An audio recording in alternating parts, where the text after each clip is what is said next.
Olá, boa noite, professora Lidiane. Boa noite, colegas. Eu sou Murilo, né, Murilo Castro. Sou integrante, né, do grupo 5 da matéria História do Direito, né, onde é composta por Walter Nilson Filho e Laura Almeida também. A gente ficou responsável por falar sobre o tema, né, do trabalho, a abolição da escravidão no Brasil, disputas legislativas e estratégia de libertação, de Luiz Gama. É, como autores, né, norteadores principais desse trabalho, aqui a gente vai usar José Murilo de Carvalho, né, como base José Murilo de Carvalho e Euciene Azevedo. José Murilo de Carvalho, né, a gente vai usar ele aí com a sua obra A Construção da Ordem, né, e Teatro das Sombras, onde ele fala ali também sobre a política, né, do Império, também faz uma introdução ali do o Rei e os Barões, né, que ele chama, e vai da página 249 a 260, né, também fala aí no seu capítulo 2 dessa obra, ele fala sobre a política da abolição do rei, da abolição, né, onde o rei contra os barões, que vai de 291 a 328. E também no Teatro de Sombras, da página 417, né, a 423, né, que ele já mais ao final do seu livro. E na parte de Alciene, ela vem com o seu artigo, né? A gente vê ali, faz uma leitura do artigo dela, O Direito dos Escravos, né? Onde ela fala de lutas jurídicas e abolicionismo na província, né, de São Paulo, na segunda metade do século XIX. E através dessa comparação entre José Murilo e Euciene, a gente busca aí, né, uma visão, né, abrangente sobre esse assunto, de uma forma mais completa, né, do processo de abolição do país, né, naquela época ali. Como sabemos, o processo de abolição, né, da escravidão, no país, né, naquela época ali, no Brasil, ela foi um processo, né, complexo, que envolveu questões políticas, jurídicas e sociais. Neste trabalho, nosso foco será examinar o processo, né, do meio de análise e diferentes fontes, com o tema para os autores, né, como José Murilo e Euciênio. Então, eu fiquei responsável pela parte de introdução, né, aqui desse trabalho. E esse trabalho, na sua primeira parte, né, vamos fazer a análise do livro Teatro das Sombras, né, de José Murilo. E vamos, que vai ser Walter Nilson, que ele que vai falar sobre essa parte, logo na entrada. E logo depois vamos falar sobre Euciene Azevedo, falando ali a sua obra, né, O Direito dos Escravos, que vai ser a Laura, que vai entrar falando sobre essa parte e fazendo a conclusão, tá? Nessa obra, o autor oferece uma visão detalhada da construção da ordem política imperial, né? Com base na sua introdução do capítulo 2, já no final do seu livro. Também vamos fazer um exame ali sobre a elite, né? Política imperial, que mudou as relações, né, de influência durante o século XIX, ali das elites. Também será abordada a construção da ordem política no Império, onde ele também, na sua introdução ao Rei e os Barões, né, o autor fornece alguns insights valiosos, né, sobre a dinâmica da política. Carvalho também descreve, ali na sua obra, e vamos abordar isso, a questão que a elite do Brasil, né, do Império, consistia em uma estrutura complexa e hierárquica, né, com o imperador e os grandes donos de terra, né, proprietários de terra, que eram os barões, nesse caso, que desempenhavam um papel de destaque nessa época. E essa elite buscava consolidar, né, e preservar seu poder ali, e as suas influências, né, e tal. E com isso algumas decisões políticas, né, e políticas públicas, né, através de políticas públicas ali. Também vamos abordar ao decorrer do nosso trabalho aí, sobre a questão das revoltas, né, que foram parte significativa desse cenário político. A população brasileira, ela enfrentou diversos problemas sociais, econômicos, também teve desigualdade social, né, ali com a questão da escravidão também, e essas questões geraram muitas tensões, né, insatisfações da população ali, naquela época, em diferentes regiões do país, e isso resultou em alguns levantes, algumas revoltas, né, populares, e entre elas temos algumas principais, como 6 rebeliões, Pinto Madeira, né, Cabanos, crise federalista, também temos ali a sedição de Ouro Preto, revolta dos Malês, né, Farroupilha, entre outras, né.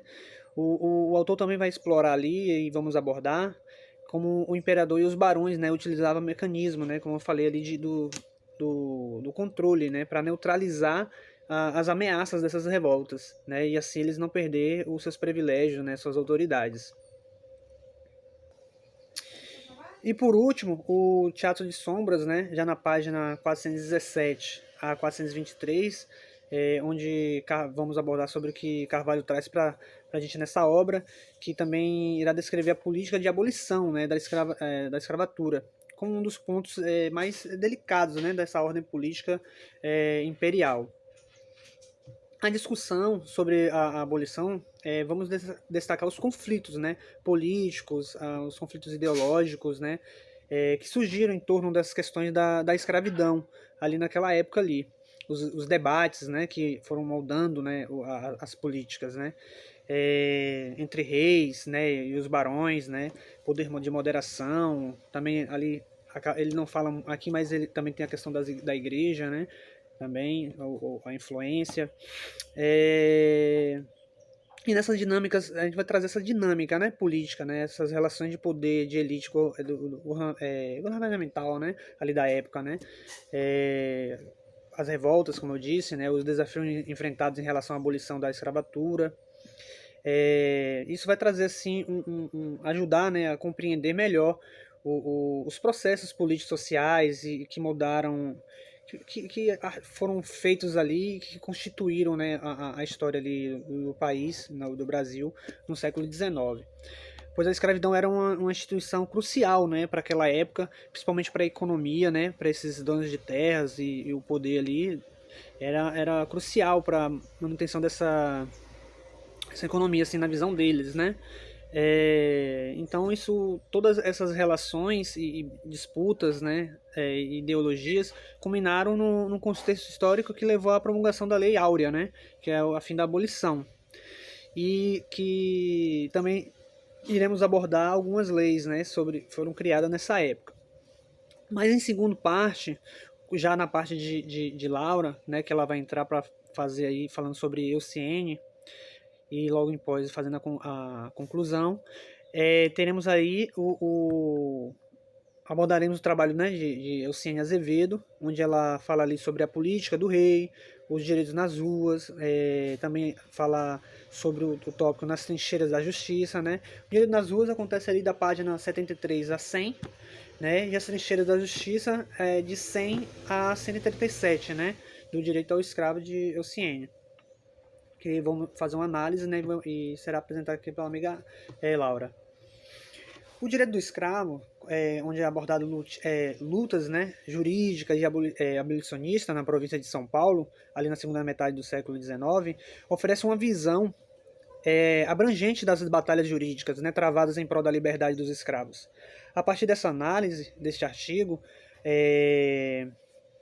podemos criar, né, ou examinar as estratégias e desafios enfrentados pelas pessoas escravizadas que buscavam a liberdade, né, através de tribunais e nas ruas, né, com seus, podemos dizer assim, os protestos, né, e lutas, né. E já no terceiro momento, vamos fazer um link, né, de análise entre José Murilo de Carvalho e Euciene Azevedo. Isso para trazer, né, as convergências, divergências em suas interpretações sobre o processo, né, de abolição ali no século XIX, ali no Império.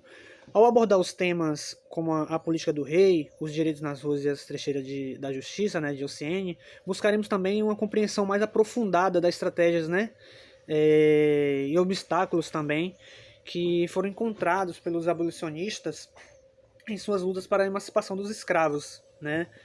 E além disso, vamos analisar o processo da abolição em si. Iremos também se concentrar no trabalho, nos impactos sociais dessa mudança radical, né, nas estruturas sociais brasileiras. Exploraremos também transformações econômicas, culturais, decorrentes da abolição, bem como os desafios enfrentados pelos escravos e as suas comunidades para conquistar a liberdade. Com a leitura, né, de José Murilo de Carvalho e Euciene, então a gente busca ali compreender também esse momento histórico, né, que foi formado ali no Brasil e tal, e nesse Brasil contemporâneo, e reconhecer a importância, né, de continuar e abordar esses temas que estão presentes hoje, né, na nossa sociedade, e buscando essa justiça e igualdade, né, para todos. Também será abordado ali algumas leis, como eu falei, relacionado à escravidão e ao abolicionismo, acaba indo ao abolicionismo, que fica ali entre 1831 indo até 1888, né? Que Euciene também aborda um pouco sobre isso. Ali a gente vai falar sobre a lei para inglês ver, né? Que foi das primeiras, que foi a proibição do tráfico negreiro, ali. A lei de Eusébio de Queiroz, já em 1850, lei do ventre livre, Confederação Abolicionista. Vamos falar também da lei do sexagenário, né, em 1885, e que acaba na Lei Áurea, né, de 1888, que é a Lei 3353, né, de 13 de maio. Então, vamos falar também um pouquinho aí no caso de império, né, vai falar do executivo, vai falar do legislativo, do judiciário, né, das defesas, né, das lutas judiciais, das tensões e conflitos, né, e tudo isso encaminhando para a questão da abolição. Esse será o que será abordado aqui nesse trabalho, né, pelos novos colegas aí, e ao final a gente tem uma conclusão, tá? Então eu passo minha fala para Varrotenilson, né, que vai entrar agora falando sobre José Murilo de Carvalho, e agradeço a todos a atenção. Obrigado.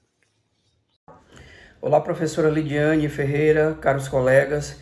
Dando continuidade à fala do colega Murilo, na página 249 a 260 do livro Teatro das Sombras e Construção da Ordem, de José Murilo de Carvalho, falando sobre os reis e os barões. Ali retrata parte das 17 revoltas que tivemos. De 1831 a 1848 houve 17 revoltas, entre elas a de Farroupilha, a de Seis Revolta, a dos Malês e também a imperialista. Outra coisa que ficou marcado também nesse período é o baronato era uma marca registrada dos grandes cafeicultores do Rio de Janeiro, Minas Gerais e São Paulo. Está na página 257, no parágrafo aí, segundo. Dentro do teatro, no capítulo 2, a política de abolição, o rei contra os barões, página 291 a 328, ali José Murilo de Carvalho traz um resumo das leis no Brasil até 1888.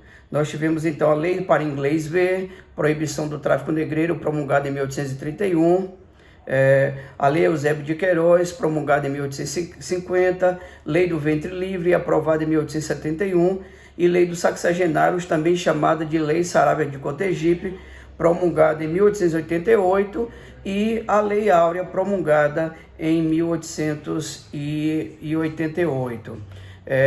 Gostaria de aproveitar e partilhar um pouco sobre cada lei. A lei para inglês ver, conhecida como também a lei para inglês ou leis para inglês ver, proibiu oficialmente o tráfico negreiro no Brasil. No entanto, apesar da proibição, o tráfico escravo continuou de forma clandestina e amplamente tolerada por parte das autoridades brasileiras. A Lei de Eusébio de Queiroz, de 1860, promulgada em 1850, melhor dizendo, foi uma medida mais efetiva para combater o tráfico de escravos.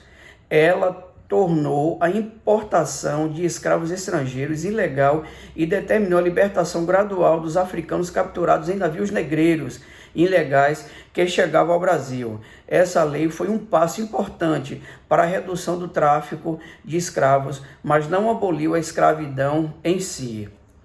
A Lei do Ventre Livre de 1871 determinou que os filhos de mulheres escravizadas nascidos a partir daquela data seriam considerados livres. No entanto, essas crianças permaneceram sob a tutela de seus senhores até atingirem a maioridade. Essa lei foi uma tentativa de enfraquecer gradualmente a escravidão, mas muitos escravizados encontraram maneira de contornar a legislação. A Confederação Abolicionista foi um movimento social e político que emergiu na segunda metade do século XIX no Brasil. Diversos grupos e lideranças uniram-se com o objetivo de abolir a escravidão. Eles promoviam campanhas, petições e ações para conscientizar a sociedade sobre a crueldade da escravidão e exigir sua abolição. A Lei de Sexagenário, também conhecida por a Lei de Saraiva de Cotegipe, promulgada em 1885, essa lei foi concedida liberdade a todos os escravos com mais de 60 anos de idade, reconhecendo-lhes o direito de gozar da liberdade no fim de suas vidas. No entanto, essa lei não foi suficiente para atender às demandas dos abolicionistas e libertar todos os escravos. Enfim, a Lei Áurea 3.353 de 1888. Promulgada em 3 de 88, foi legislação que finalmente pôs fim à escravidão no Brasil. Ela foi decretada pela princesa Isabel, filha de Dom Pedro II, e resultou na transificação dos esforços abolicionistas e da crescente pressão pública. A Lei Áurea libertou todos os escravos no país, sem a necessidade de indenização aos senhores, tornando o Brasil a última nação das Américas a abolir a escravidão. Contribuição de Rogério de Augusto da Silva. Rodrigo Augusto da Silva, político, diplomata, advogado e jornalista brasileiro, desempenhou um papel importante como autor da Lei Áurea. Como conselheiro privado de Dom Pedro II, ele contribuiu para o avanço das negociações e discussões sobre a abolição da escravidão no Brasil, da escravatura no Brasil. Sua influência política e sua conexão com a família imperial foram cruciais para a promulgação da lei que finalmente libertou milhares de escravos e marcou o fim oficial do sistema escravocrata do país. A Constituição Imperial e Executivo, Legislativo e Judiciário Imperial. A Constituição Imperial de 1824 estabeleceu as bases para a organização política e jurídica do Brasil.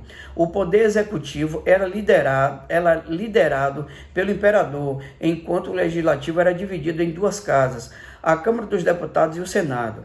O judiciário, por sua vez, teve sua organização estruturada, buscando maior independência e eficiência na administração da justiça.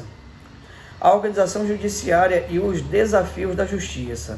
A organização judiciária do Brasil imperial enfrentou desafios ao longo do tempo. A contribuição desigual da injustiça e a influência política nas decisões judiciais foram questões recorrentes. A jurisprudência e as práticas judiciárias também refletiram as tensões sociais e políticas do período, especialmente em relação aos direitos dos escravos.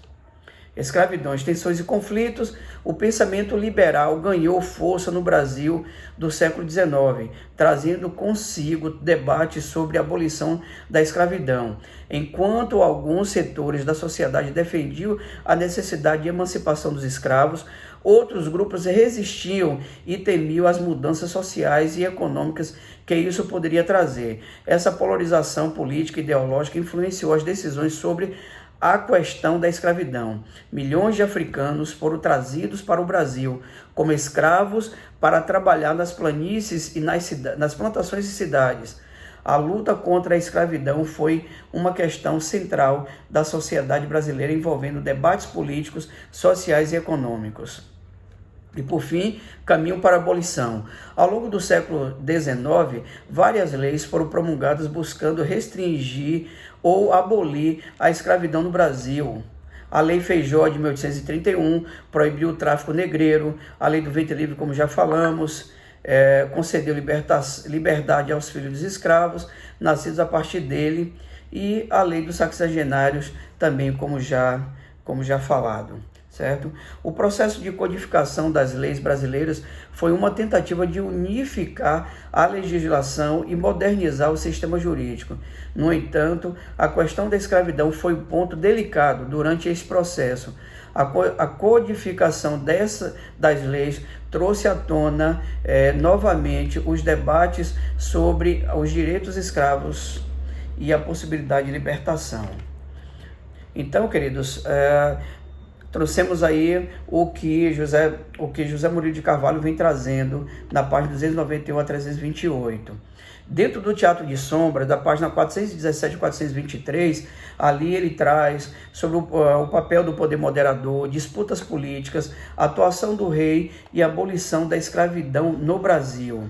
E concluindo, aqui a gente traz então, dentro do livro de Elciane de Azevedo, sobre a política da lei, o movimento nas ruas e nas trincheiras, o direito nas ruas e nas trincheiras da justiça, e as estratégias de libertação. Então, a política da lei, na página 75, o direito nas ruas na página 100, nas trincheiras da justiça da página 108 a 137, e traz também o papel dos ativistas e legisladores como Luiz Gama, Rui Barbosa, entre outros. Ressaltar que Luiz Gama, ele era rábula, ou seja, era um advogado sem formação acadêmica ou didática, só que ele entendia muito da questão de leis e ele foi a peça principal para a abolição no Brasil, como também fazer cumprir as leis, pois ele era um ativista e trabalhava incansavelmente para que isso pudesse acontecer. Aqui eu trago as referências bibliográficas, que é de José Murilo de Carvalho, A Construção da Ordem, o Teatro das Sombras, Política Imperial, Teatro de Sombras, Introdução, O Rei e os Barões, A Política da Abolição, O Rei e os Barões, ali na página 291 a 328. E o Teatro das Sombras, de 417 a 428, e também o Direito dos Escravos, Lutas Jurídicas, Abolicionismo, na província de São Paulo, na segunda metade do século XIX, de Elciane de Azevedo. Os Tribunais e Além, A Política da Lei, o Direito nas Ruas e nas Trincheiras da Justiça. Desde já a gente agradece aí e um abraço.